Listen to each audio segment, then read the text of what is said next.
The night was quiet, too quiet. Even the crickets stopped singing. The wind had gone still. The moon was hiding behind a thick cloud, and the whole village of Ijimoko looked dead asleep. But from far away, near the old burial ground, came a soft sound. Scratch, scratch, like metal dragging against dry soil. Then a whisper, a man's whisper. "Hurry up before someone sees us." A lantern shook in the dark. Two shadows bent over the ground, digging fast, their breaths heavy. "Are you sure this is the right place?" one voice asked. "Yes," the other replied. "This is where they buried him. Keep digging." The sound of the hoe hitting wood broke the silence. Both men stopped. One of them wiped his face, his eyes wide with fear. "We found it," he whispered. But before they could touch the coffin, a strong wind blew cold and sharp. The lantern went out, and from the darkness came a deep, angry voice. "Who dares disturb my rest?" Both men screamed. One dropped the hoe and ran. The other froze, his hand still on the coffin lid. He wanted to move, but his legs refused to obey. He could feel eyes watching him from under the ground. The voice came again, this time softer, closer right beside his ear. "You came for my gold, didn't you?" He tried to speak, but no sound came out. The air around him turned cold as ice, and then silence. Before we continue, my friend, please like, comment, and subscribe, because what you are about to hear next is a story that will make your heart beat faster than the village drum. Now, let me take you back to how it all began. Many years before that dark night, there lived an old man in Ijimoko called Chief Oladimeji. He was the richest man in the whole village. Some said he got his money from trading in gold during the white man's time. Others said he had charms that could make yam grow overnight. Chief Oladimeji had everything: land, cattle, wives, children, and power. When he walked through the market, people bowed. He was feared and respected. But he was also strange. He never allowed anyone to enter his inner room. He said it was the room of the ancestors. Only a few people had seen what was inside, and they all kept quiet. When the chief grew old, sickness came. The best healers from nearby towns came to help him, but his strength was fading fast. Before he died, he called his family and said, "When I go, bury me with the gifts of my fathers. Let no one touch them, for whoever steals from my grave will never know peace." Then he closed his eyes and died. The whole village mourned. They buried him in a big grave at the edge of the village, beside the hills. People said they placed gold bracelets on his hands, cowries around his neck, and a small wooden box on his chest filled with gold dust. Everyone respected his last words. Everyone except one man. His name was Tunde.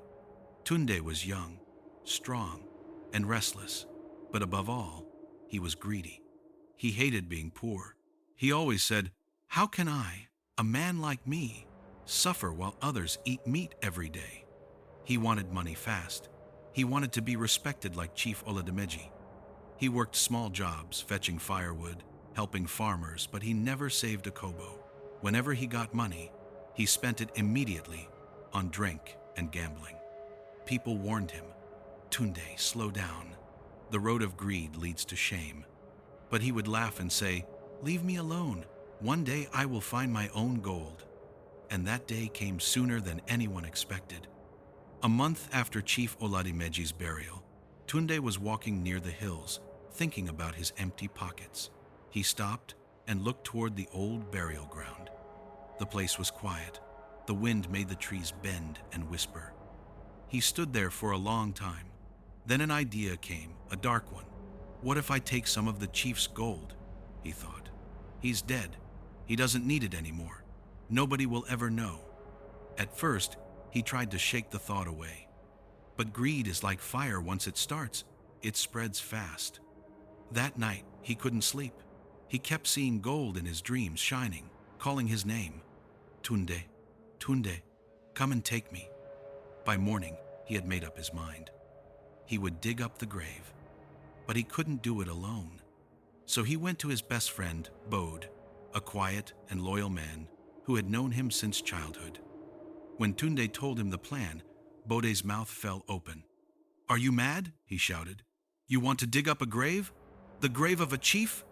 Tunde smiled. "Don't shout. Listen to me, Bode. There is gold inside that coffin. Real gold. We can share it. Just one night of work, and we'll never suffer again." Bode shook his head. "Tunde, this is evil. What if the spirit of the chief catches us?" Tunde laughed. "Spirits don't care about poor men like us. Do you want to die poor forever?" Bode wanted to refuse, but the thought of gold shining and endless began to whisper in his heart too. After a long silence, he said, "Only if we go at midnight, when everyone is asleep." Tunde grinned. "Midnight it is." That night, the moon was covered with clouds. The two friends carried a small lantern, a hoe, and a shovel. Their hearts beat fast as they walked through the silent path that led to the graveyard. The frogs croaked in the nearby stream. The wind hissed through the trees. Every step they took sounded louder than before. When they reached the chief's grave, the air felt heavy. The smell of earth and old incense filled their noses. Tunde whispered, "Let's start." They began to dig. The earth was soft from the last rain, but every sound felt like thunder in the quiet night. Sweat rolled down their faces. Minutes passed. Then Bode's hoe hit something hard. Thud! They stopped. The lantern flame danced weakly. Tunde knelt and brushed away the dirt, and there it was. The wooden coffin. He smiled. "We found it." But Bode's face was pale. His hands were shaking. "Tunde, I don't like this. Let's go back." Tunde didn't answer. His eyes were fixed on the coffin, like a man under a spell. He placed his hand on the lid. The air grew colder. Bode whispered, "Tunde, please stop." But before he could finish, the coffin made a soft creak, as if someone inside was moving. The two men froze. Then, from deep inside the coffin, came a faint sound like someone breathing.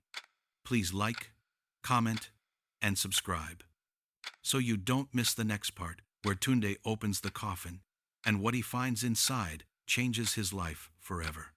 The sound came again, soft at first, then louder, like someone breathing under the earth. Bode jumped back. "Tunde, did you hear that?" Tunde froze, his heart beating fast. He wanted to speak, but no words came out. His mouth was dry. The wind started blowing, and the trees around them began to shake. The lantern light flickered weakly, throwing long shadows on the grave. "Tunde," I said, "let's go," Bode whispered loudly. "This is not normal." But Tunde's eyes were fixed on the coffin. His hands were trembling, but his greed was stronger than his fear. "Maybe it's just air," he said finally. "When a coffin stays long underground, air can make strange sounds." He didn't even believe what he was saying, but he wanted to. He wanted to believe anything that would let him take that gold. He looked at Bode. "Hold the lantern for me." Bode shook his head. "No, I can't." Tunde snatched the lantern from him and placed it beside the grave. Then, slowly, he lifted the coffin lid. The old wood creaked loudly. A strong smell came out, a smell that made Bode cover his nose. When the light fell on the chief's body, both men gasped. Chief Oladimeji's skin had turned dark brown, dry like old leather. His mouth was half open, his eyes half closed, but there was something strange about his face. It almost looked like he was smiling. Golden bracelets still shone on his wrists. A heavy chain lay on his neck, and on his chest was a small wooden box, carved with strange marks. Bode's legs became weak. "Close it, Tunde! Please, close it!" But Tunde couldn't stop staring. The gold was real bright and beautiful, even in death. He whispered, "We are rich." Bode grabbed his arm. "No, Tunde! This is wrong!" The chief warned everyone not to touch his things. Tunde pulled his hand away. "He's dead. What can he do to us now?" He reached into the coffin and picked up the box. It was warm, too warm, like something alive. He felt a small movement inside it. but he ignored it. "Let's go," he said. "We've stayed too long." Bode was breathing hard, his heart thumping in fear, but he followed because he was too scared to stay behind. They covered the grave quickly and ran through the darkness, carrying the small box tightly. As they left the burial ground, the wind stopped. The air grew still, and behind them, deep under the ground, the chief's coffin creaked open again. Something moved inside. When they reached Tunde's small hut, the first thing he did was place the box on the table. Both of them stood staring at it. The box was made of old wood, covered in lines that looked like ancient writing. Bode whispered, "Open it, and let's see what's inside." Tunde smiled. "You said we should leave it, now you want to see." "I just want to know what's inside before I sleep," Bode said nervously. Tunde knelt beside the table and slowly lifted the lid. For a moment, both of them forgot how to breathe. Inside the box was gold, real gold, small pieces, shining so bright that the lantern light bounced off them. There were also cowries, red stones, and something else, a tiny black charm wrapped in white cloth. Tunde's eyes widened. "We are rich, Bode. Look, real gold. Our lives will change from today." He laughed loudly, holding the box close to his chest. But Bode didn't laugh. He stared at the gold, then at the charm. "Tunde, this is not normal gold. This is spiritual gold. Look at that charm. It must be what protects it. We have to return it." Tunde frowned. "Return what? Are you mad? This gold is mine now. The chief had enough when he was alive. He can't keep it in death too." Bode stepped back. "You're playing with fire. Then burn with me," Tunde said angrily. "If you want your share, come tomorrow. If not, forget you ever saw this." Bode shook his head and ran out of the hut. Tunde sat alone, staring at the box. His eyes were shining, his mind already dreaming of fine clothes, city houses, and new life. But as he stared, something strange began to happen. The gold started to move. Slowly, the tiny pieces of gold began to roll around inside the box by themselves. Tunde's smile faded. He blinked and leaned closer. Then he heard a faint whisper. "Why did you take it?" Tunde jumped up. "Who said that?" The room was empty. The lantern flame flickered wildly, then went out. He stood in the dark, breathing hard. "Stop imagining things," he said to himself. "You're just tired." But the voice came again, this time closer, louder. "Return what is mine." Tunde screamed and threw the box against the wall. The lid broke open, and gold scattered everywhere. The next moment, silence filled the room again. He stood shaking, his body covered in sweat. Then, slowly, he gathered the gold and put it back in the box. "I'll take you to the city tomorrow," he said. "You'll see. I'll be rich." He tried to sleep, but all night he kept hearing faint whispers that sounded like the chief's voice, laughing softly in the dark. The next morning, Tunde looked sick. His eyes were red, his hands shaking. When Bode came to check on him, he was shocked. "Tunde, what happened to you?" Tunde smiled weakly. "I didn't sleep. But don't worry, everything is fine." Bode looked around. "Where's the box?" Tunde pointed to the corner. The box was there, but something strange had happened to it. The wood had turned darker, almost black, like it had been burnt. "Tunde, I told you, this is evil gold. Let's return it before something bad happens." Tunde stood up angrily. "You are a coward. I'm going to the city.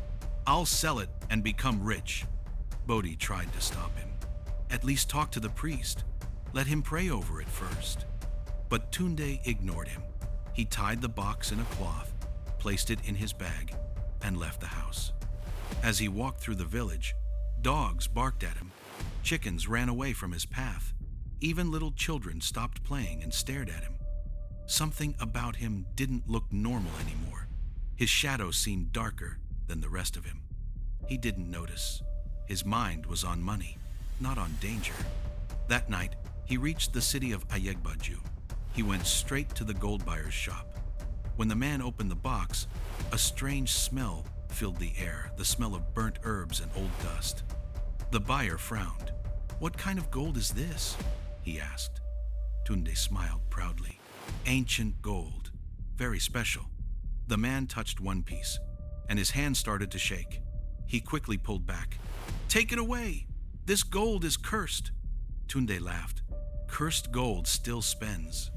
He poured the gold on the table, but as soon as it touched the air, the pieces turned dark, one by one, until they became black stones. Tunde's smile vanished. "What is this?" The shopkeeper shouted, "Get out of here! Take your evil things away!" Tunde grabbed the box and ran outside. Rain started falling heavily. The streets were empty. He stopped under a tree, opened the box again, and gasped. The gold was gone. Inside the box now lay the face of Chief Oladimeji, carved into the wood, eyes open, staring at him. "Return what is mine," the face whispered. Tunde screamed, dropped the box, and ran into the rain. People said they saw him that night running through the city streets, shouting and laughing like a madman. The next morning, they found him lying lifeless near the market. His skin was dark, his eyes wide open, and beside him was the wooden box empty. Back in Ijimoko village, the news spread fast. The elders called a meeting. They went to the burial ground, where they found strange footprints and a broken charm lying on the grave. The priest said quietly, "The spirit of Chief Oladimeji has taken what belongs to him. Greed has destroyed another man." Please like, comment, and subscribe, because in the final part, we will see what happened to Bode and how the curse didn't end with Tunde. When the news of Tunde's death reached Ijimoko village, fear swept through the people like cold Harmattan wind. Women whispered behind closed doors. Men shook their heads at the village square. Children were warned not to mention Tunde's name at night. The elders sat under the big Iroko tree that evening. The head priest, Baba Ireti, was called. His eyes were red and tired, but his voice was firm. He said quietly, "I told this village long ago that Chief Oladimeji's grave should not be disturbed. His spirit was restless, even in death. Now, see what greed has done." Bode sat far away from the crowd, his heart heavy with guilt. He had not eaten since Tunde's death. He felt as if something was watching him wherever he went. He remembered that night the way the coffin breathed, the way the wind moved, and how Tunde ignored his warning. He wished he had dragged Tunde away. Now it was too late. That night, Bode could not sleep. He tossed and turned, hearing the sound of rain on the roof. Then somewhere in the dark, he heard a voice. "Tunde." He sat up quickly. "Who's there?" Silence. He waited a while, then lay down again. But just as he began to close his eyes, the voice came again. "Tunde, why did you leave me there?" Bode jumped up from his bed. His heart pounded so hard it hurt. He looked around the small room, nothing. The lantern flame was steady. The door was still locked. He whispered to himself, "It's just my mind. It's just my mind." But deep down, he knew it wasn't. The next morning, people came to tell him that Tunde's body had been brought back to the village. The elders had decided to bury him again, this time properly, with prayers. Bode followed them silently to the burial ground. He couldn't even look at the coffin. As the priest began to pray, the wind blew suddenly, shaking the trees. The ground trembled slightly. Everyone looked around, afraid. The priest's voice rose above the wind. "Spirit of Chief Oladimeji, we beg you, take your peace. Let the greedy man's soul find rest, and let our village be free from your anger." The wind stopped. The trees stood still again. The people sighed in relief. But Bode still felt uneasy. As they walked back to the village, he heard someone whisper close to his ear, "You touched it too." He turned quickly, but there was no one behind him. From that day, strange things began to happen around Bode. Whenever he counted his small savings at night, the coins would move by themselves. Sometimes he would wake up and find gold dust on his palm. even though he didn't have any gold. One night, as he fetched water from the well, he saw a shadow beside his reflection. It was Tunde smiling with dead eyes. Bode screamed and dropped the bucket. The water spilled, forming the shape of a coffin on the ground. He ran straight to Baba Ireti's hut. "Baba, please help me. The spirit won't leave me alone." The old priest looked at him sadly. "I warned you both, didn't I? Greed is like smoke. Even if you don't hold fire, it still finds your nose." End quote. "Please, Baba," Bode begged, kneeling. "I didn't take anything. I tried to stop him." Baba Ireti sighed. "You may not have touched the gold, but you were there when it was stolen. The spirit marks all who witnessed it. What do I do?" Bode asked, tears in his eyes. The priest stood up slowly and reached for a calabash covered with cowries and feathers. "You must return to the chief's grave tonight," Baba said. "You will kneel there and beg his spirit for forgiveness, but go with a pure heart. If you still hide fear or greed, the ground will swallow you." Bode nodded weakly. "I'll do whatever you say." That night, under the cold moonlight, Bode walked back to the burial ground. His legs shook with every step. The wind whispered through the tall grass. An owl hooted in the distance.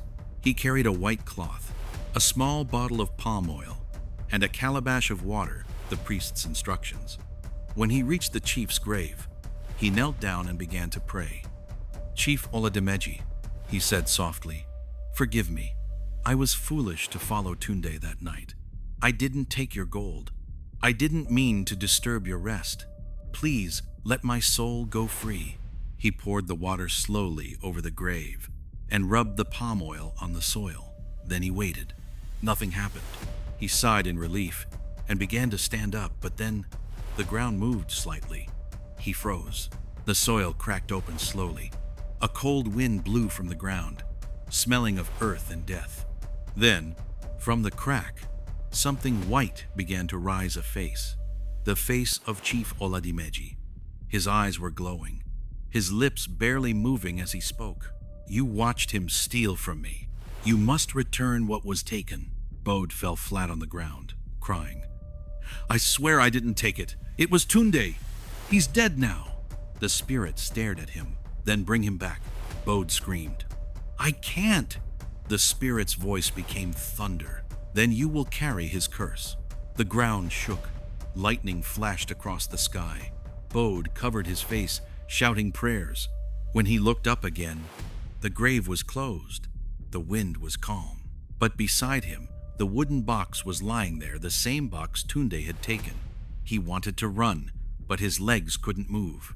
It was as if his feet had grown roots into the soil. He slowly reached out and touched the box. Immediately, his body froze. His eyes turned white, and then silence. The next morning, farmers passing by the burial ground found Bode lying there.